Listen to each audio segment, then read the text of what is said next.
morning guys, myself Anamika Mishra, welcome to Prayag hi tech channel. आपको पता है कि जैसे जैसे हमारी साइंस डेवलप हो रही है वैसे वैसे हम ज़्यादातर काम मशीनों के द्वारा ही करते हैं। मैन पावर की आवश्यकता अब हमें कम हो गई है और ज़्यादा से ज़्यादा यूज़ हमें मशीन का कर रहे हैं। क्यों? क्योंकि ऐसा करने का हमें बेनिफिट भी है। पहली बात ये कि मज़दूरों को अगर हम काम पे रखेंगे तो हमें उन्हें सैलरी देनी पड़ेगी, उनसे काम करवाना पड़ेगा, ठीक है। लेकिन अगर मशीन के द्वारा अगर हम काम करते हैं तो जो मैन पावर की सैलरी होती है वो हमारी सेफ हो जाती है। एक बार हमने मशीन खरीद ली, वो महंगी मिले या सस्ती, और उसका हम 5 की जगह दो मैन पावर भी अगर रखेंगे तो हम उस मशीन को ऑपरेट कर सकते हैं। तो जैसे जैसे हम आगे बढ़ रहे हैं टेक्नोलॉजी के क्षेत्र में, साइंस के क्षेत्र में, वैसे वैसे मैन पावर की आवश्यकता कम होती जा रही है और मशीनों की आवश्यकता बढ़ती जा रही है। अब ये मशीनें खराब भी तो हो सकती हैं, ऐसा तो नहीं कि ये जन्मजात चलेंगी। मशीनें खराब भी हो सकती हैं, हम किसी और के लिए किसी और मशीन की भी यूज़ कर सकते हैं। हर यूज़ का, हर पर्पज़ का अपना अपना मशीन होता है। ऐसा नहीं है कि एक मशीन खरीद लिए तो उससे हम सारे काम कर सकते हैं। तो इसीलिए जैसे जैसे मशीनें की उपयोगिता बढ़ रही है तो मशीनों में खराबी भी होती है, रिपेयर भी करना पड़ता है हमें। तो उस रिपेयर को करने के लिए या उस मेंटेनेंस उसे करने के लिए अगर हम कहें तो एक वर्ड में यूज़ कर सकते हैं मेंटेनेंस।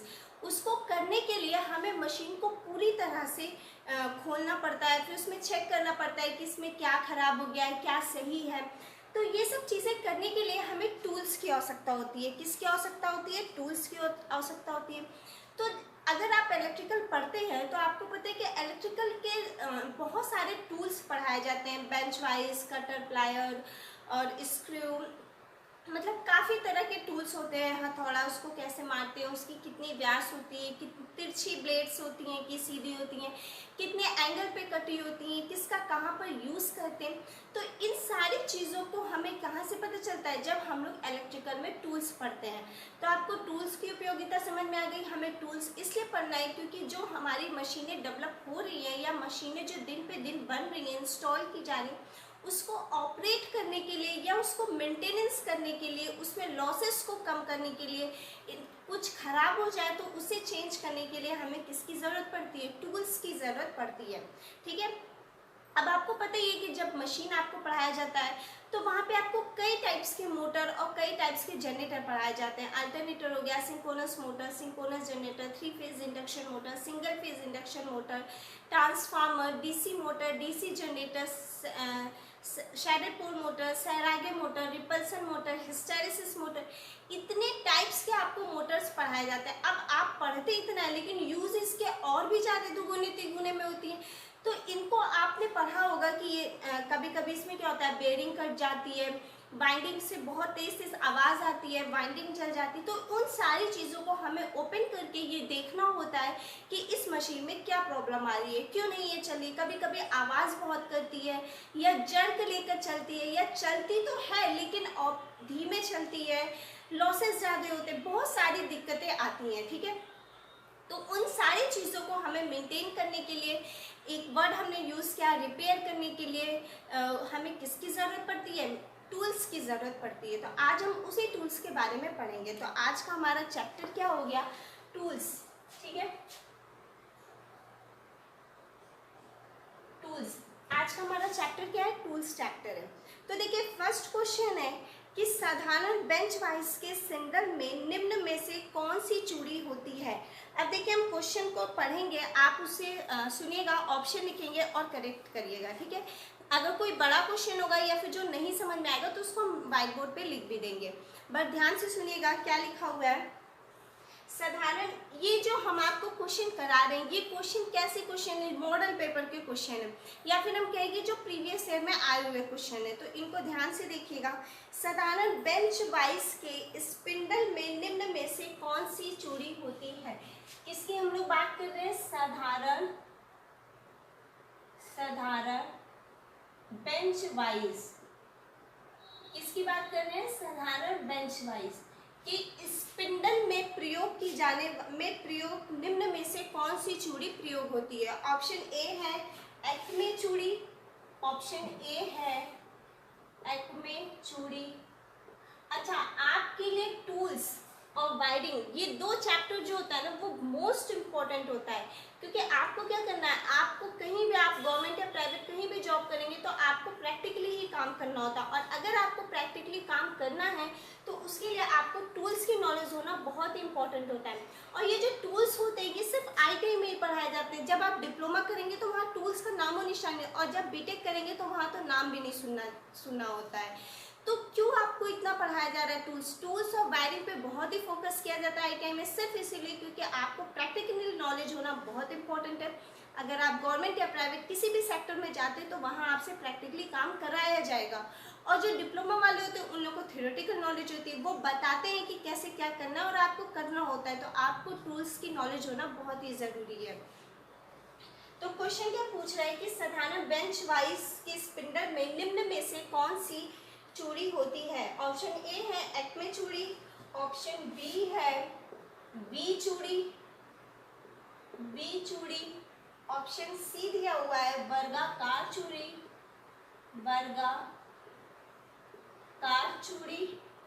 ऑप्शन डी दिया हुआ है नकल चूड़ी। तो साधारण बेंच वाइज आप लोग समझते ही हैं, उससे हम लोग क्या करते हैं, कटिंग करते हैं।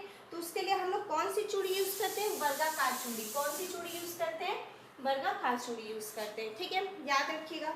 नेक्स्ट है स्पैनर्स का निर्माण किस धातु से किया जाता है। किसका निर्माण पूछ रहा है,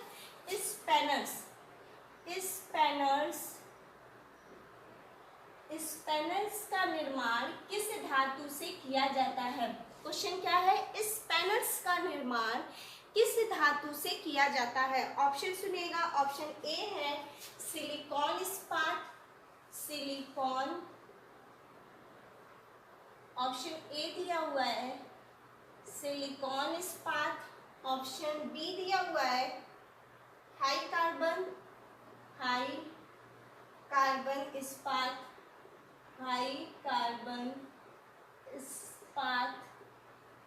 ऑप्शन सी दिया हुआ है बी चूड़ी, ऑप्शन डी दिया हुआ है नकल चूड़ी।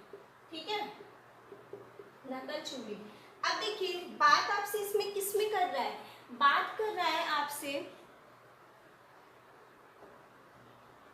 एक ऑप्शन, और ये यहाँ पे लिख लीजिए वैनेडियम इस्पात। ठीक है, किसका बना होता है इस्पात, मतलब आप लोग समझते ही होंगे। तो किसकी बात कर रहे हैं, स्पैनर्स की बात कर रहे हैं। स्पैनर्स आपने लैब में देखा होगा कि ऐसे लंबा सा होता है, उसे हम ऐसे ऐसे करते हैं तो वो आगे से एक वर्गाकार बना होता है। तो उसके लिए निर्माण में हम कौन सी धातु प्रयोग करते हैं, उसके निर्माण में वैनेडियम धातु का प्रयोग किया जाता है, वैनेडियम इस्पात का प्रयोग किया जाता है। ठीक है, अब देखिए नेक्स्ट क्वेश्चन पूछा है रिवेटिंग प्रक्रिया में बॉल पिन हथौड़े के अतिरिक्त अन्य कौन सा हथौड़ा प्रयोग किया जाता है। आपको पता ही है कि हथौड़े 3 टाइप्स के होते हैं, आप लोग डायग्राम भी बनाए होंगे। देखिए क्वेश्चन क्या दिया हुआ है, रिवेटिंग प्रक्रिया में बॉल पिन हथौड़ा, क्वेश्चन लिख रहे हैं हम, रिवेटिंग प्रक्रिया में बॉल पिन हथौड़ा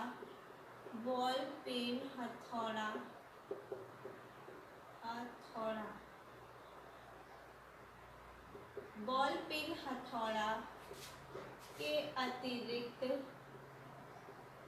अतिरिक्त कौन सा हथौड़ा प्रयोग किया जाता है, कौन सा हथौड़ा प्रयोग किया जाता है।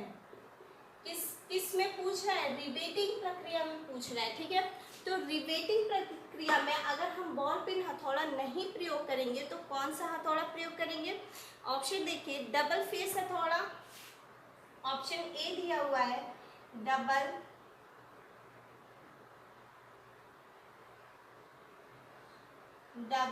फेस हथौड़ा, ऑप्शन बी दिया हुआ है क्रॉस पिन हथौड़ा,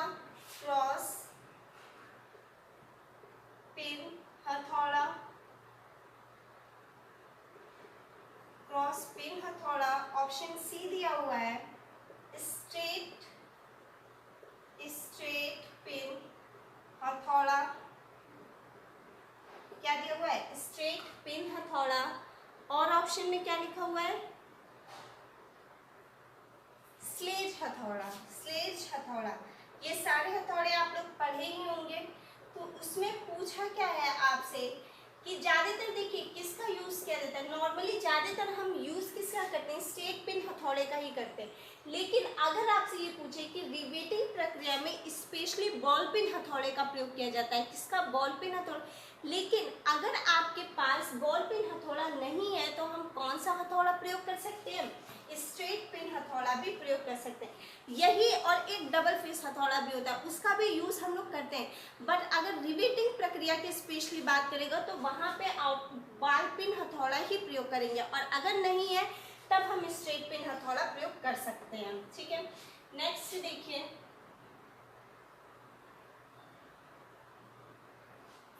नेक्स्ट क्वेश्चन दिया हुआ है, वर्नियर कैलिपर्स का अल्पतमांक होता है। ये तो बहुत ही सिंपल है। ऑप्शन दिया हुआ है वर्नियर कैलिपर्स का, वर्नियर कैलिपर्स का अल्पतमांक होता है। वर्नियर कैलिपर्स का अल्पतमांक यानी लीस्ट काउंट होता है। ऑप्शन देखिए, ऑप्शन लिखा हुआ है 0.1। वर्नियर कैलिपर्स आप लोग ने देखा ही होगा कि हम उसमें क्या करते हैं, वर्नियर कैलिपर्स होता है उसको हम लोग फिट करते हैं और उसमें किसी भी तार को ऐसे लगाते हैं और लगा करके हम उसकी मोटाई, उसकी कितनी वो है, वो सारी चीज़ें हम लोग उसमें मेजर कर सकते हैं। ठीक है, तो 0.1 mm दिया हुआ है। ऑप्शन बी दिया हुआ है 0.01 mm। ऑप्शन सी दिया हुआ है 0.2 mm। ऑप्शन डी दिया हुआ है 0.001 mm। ठीक है, क्या पूछा है, किसका पूछा है? वर्नियर कैलिपर्स का लिस्ट काउंट पूछा है। तो इसके लिए हम लोग क्या यूज करते हैं? 0.1 mm यूज करते हैं। और अगर स्क्रू ड्राइवर की बात करेगा तो स्क्रू ड्राइवर के लिए कौन सा ऑप्शन करेक्ट होगा? ये वाला करेक्ट होगा, 0.01 mm यूज करते हैं। ठीक है, तो वर्नियर कैलिपर्स के लिए हम लोग क्या यूज करते हैं? 0.1 mm का लिस्ट काउंट यूज करते हैं। नेक्स्ट क्वेश्चन दिया हुआ है, सरफेस प्लेट का उपयोग किया जाता है। किसकी बात कर रहे हैं हम लोग यहाँ पे? सरफेस प्लेट, सरफेस प्लेट का, सरफेस प्लेट का उपयोग किया जाता है। किसकी बात हो रही है? सरफेस प्लेट की बात हो रही है। सरफेस प्लेट का उपयोग किया जाता है। ऑप्शन ए है मार्किंग हेतु, ऑप्शन ए है मार्किंग, मार्किंग हेतु मतलब मार्किंग के लिए। ऑप्शन बी है फाइलिंग के लिए, फाइलिंग के लिए। ऑप्शन बी क्या है? फाइलिंग के लिए। नेक्स्ट है ड्राइंग बनाने हेतु, ड्राइंग, ड्राइंग बनाने हेतु। और ऑप्शन डी है none of these, none of these. तो क्वेश्चन किसका पूछ रहा है? सरफेस प्लेट का उपयोग किया जाता है। किसकी बात करें? सरफेस प्लेट आपने देखा ही होगा। तो उसका यूज हम लोग क्यों करते हैं? मार्किंग के लिए तो करते हैं। कोई भी अगर हम मान लीजिए हमें वुड कट करना है या फिर हमारे पास कोई बड़ा सा प्लाई है उसे कट करना है, या सिंपली कागज भी हो या कोई भी चीज़ हो जिसे हमें कट करना होता है, तो उसे हम मार्किंग टेबल पे रखते हैं। आप अपने ड्राइंग में लेकर जाते होंगे या फिर क्लास में मिलता होगा, जो ड्राइंग टेबल होती है उसमें भी मार्किंग प्लेट्स बनी होती हैं। वो मार्किंग प्लेट होती है और उस पर हम लोग निशान लगाते हैं 7 mm, 20 mm, जितना भी mm से हम लोग कट करना रहता है, और उसके बाद उसको कट कर देते हैं। ठीक है, तो क्वेश्चन क्या पूछा? सरफेस प्लेट का उपयोग किया जाता है। किस लिए उपयोग किया जाता है? मार्किंग हेतु। मार्क करने के लिए हम लोग किसका प्रयोग करते हैं? सरफेस प्लेट का प्रयोग करते हैं। नेक्स्ट क्वेश्चन देखिए क्या लिखा हुआ है, किसी अयस्क में से मिट्टी को पृथक करना है। मिट्टी को पृथक करने हेतु अपनाई जाने वाली प्रक्रिया है। कोई भी अयस्क है,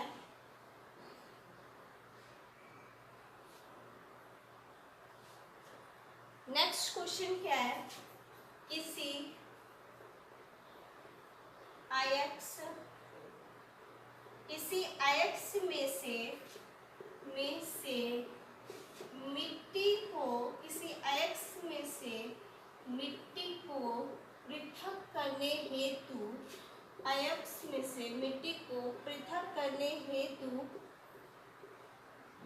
अपनाई जाने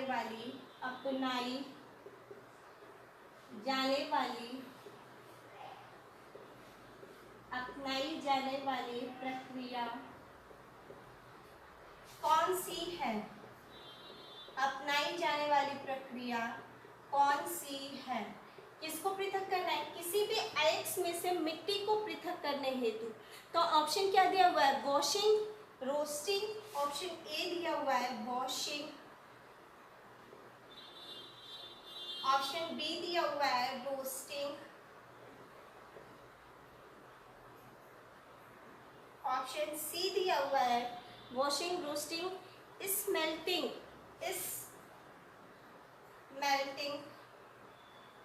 ऑप्शन डी दिया हुआ है नन ऑफ दीज। करेक्ट है।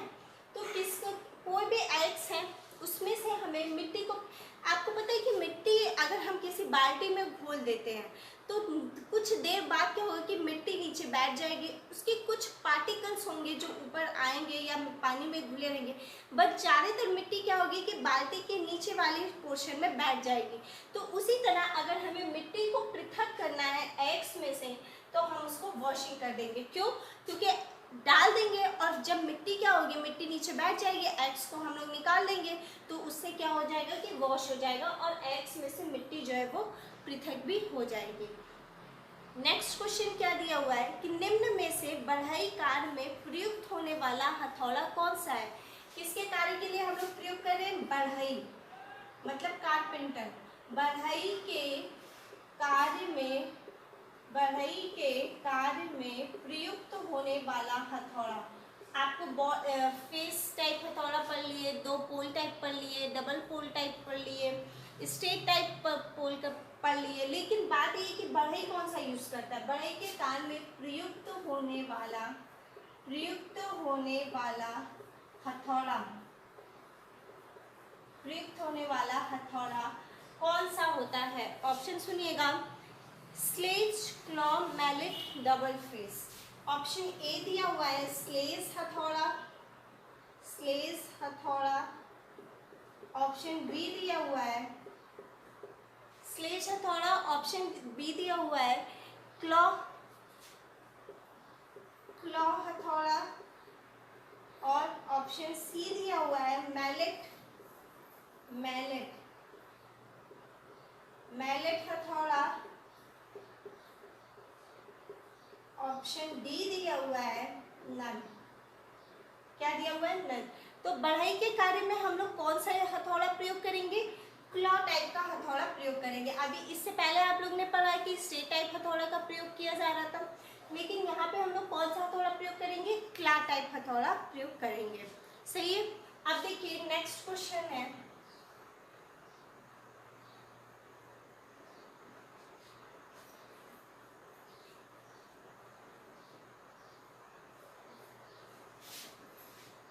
नेक्स्ट क्वेश्चन दिया हुआ है लॉन्ग नोच प्लायर निम्न में से किस कार्य के लिए उपयुक्त होता है? किसकी हम लोग बात कर रहे हैं? क्वेश्चन क्या है? लॉन्ग नोज प्लायर निम्न में से किसके लिए उपयोग किया जाता है? ऑप्शन सुनिएगा, छोटे मोटे नट बोल्ट कसने के लिए। नोज प्लायर आप लोगों ने देखा होगा, तिकोना सा लंबा सा होता है। तांबा, पीतल आदि के पतले तार काटने के लिए, सभी प्रकार के नट बोल्ट को खोलने के लिए, और ऑल ऑफ दिस। तो नोज प्लायर जो होता है ना, जो ऐसे करके लास्ट में जाकर ऐसे करके निकला होता है, ठीक है, ऐसे निकला होता है, तो उससे हम लोग जब लैब में काम करते हैं तो उससे हम लोग वायर को ऐसे छील देते हैं, ऐसे इसकी नोक होती है, इसको ऐसे पकड़ते हैं और ऐसे खींचते हैं, बस वायर का वो इंसुलेशन जो होता है वो हट जाता है। और उसके बाद बिना छीले भी हम लोग काट सकते हैं। उसके बाद वायर को ऐसे ऐसे पकड़ के दोनों से ऐसे ऐसे मोड़ेंगे तो बीच बीच में से बाहर कट जाता है। अच्छा, वो ऐसा होता है कि अगर कोई नट बोल्ट है तो उसमें इसका दो मुंह इस तरह का बना होता है, उसको ऐसे करके घुमाने पे नट बोल्ट हम लोग खोल भी सकते हैं और कस भी सकते हैं। तो उपयुक्त सभी मतलब कि सभी ऑप्शन करेक्ट है। नोज प्लायर का उपयोग हम लोग छोटे मोटे नट बोल्ट भी कर सकते हैं, तांबा पीतल आदि का तार भी काट सकते हैं, उसका इंसुलेशन भी छील सकते हैं और सभी प्रकार के नट खोल भी सकते हैं, सबके लिए यूज किया जाता है। नेक्स्ट क्वेश्चन दिया हुआ है, निम्न में से कौन सा रेती का एक भाग होता है। रेती का ब्लेड आपको पता है कि ऐसे ऐसे ऐसे ऐसे करके बना होता है, कुछ ऐसे ऐसे, क्यों, सॉरी हमने उल्टा बना दिया, ऐसे करके बना होता है ना, ऐसे ऐसे, क्योंकि जब ये वाला पोर्शन जब लकड़ी पर ऐसे ऐसे रगड़ा जाएगा तो उसकी ब्लेड्स के कारण जो तिकोनी चीज है उसके कारण जो होगी वो वुड जो होगी वो कट होती है। तो इसीलिए इसके ब्लेड्स को इस तरह से तिरछा बनाया जाता है, आप लोग ने पढ़ा ही होगा। तो क्वेश्चन क्या दिया हुआ है कि रेती का एक भाग होता है, क्वेश्चन है रेती का एक भाग होता है। किसकी बात कर रहे हैं हम लोग, रेती की। रेती का एक भाग होता है, ठीक है। ऑप्शन देखिए क्या क्या दिया हुआ है, स्पिंडल टैंक, ऑप्शन ए है स्पिंडल, ऑप्शन बी है टैंक, ऑप्शन सी है स्पिंडल टैंक और हैंडल चेन। हैंडल क्या दिया हुआ है, हैंडल, और ऑप्शन डी दिया हुआ है चेन। तो किसका, रेती का पूछ रहा है ना, तो रेती का भाग क्या होता है, टैंक होता है। जो हम आपको ये बता रहे हैं ना, ब्लेड्स होती हैं जिसका, उसको हम लोग टैंक ही कहते हैं, सही है। तो किसका प्रयोग हम लोग कर रहे हैं, टैंक का प्रयोग कर रहे हैं। नेक्स्ट क्वेश्चन देखिए, नेक्स्ट क्वेश्चन दिया हुआ है, गोल नोक छेनी का कर्तन कोण कितना रखा जाता है। किसकी बात कर रहा है, गोल नोज छेनी, गोल नोज छेनी का कर्तन, ये तो देखिए याद करने वाली चीज है, गोल नोज छेनी का कर्तन कोण कितना रखा जाता है। ऑप्शन ए दिया हुआ है 30 डिग्री, ऑप्शन ए दिया हुआ है 30, बी दिया हुआ है 40 डिग्री, सी दिया हुआ है 60 डिग्री और ऑप्शन डी दिया हुआ है 50 डिग्री। करेक्ट है। तो गोल नोज छेनी का कर्तन कोण पूछ रहा है, कितना होता है, गोल नोज छेनी का कर्तन कोण 30 डिग्री होता है, ये याद कर लीजिएगा, ठीक है। तो आज के लिए इतना ही, नेक्स्ट वीडियो में हम इसके आगे कंटिन्यू करेंगे। Thank you. ये आपके टूल्स के कुछ क्वेश्चंस थे, इससे पहले भी हमने टूल्स के कुछ क्वेश्चन सॉल्व किए थे, तो उसी के पार्ट 2 कंप्लीट कर दिया। और भी आपको हम टूल्स के क्वेश्चन कराएंगे क्योंकि ये आपके सिलेबस का बहुत ही इंपॉर्टेंट चैप्टर है। Thank you.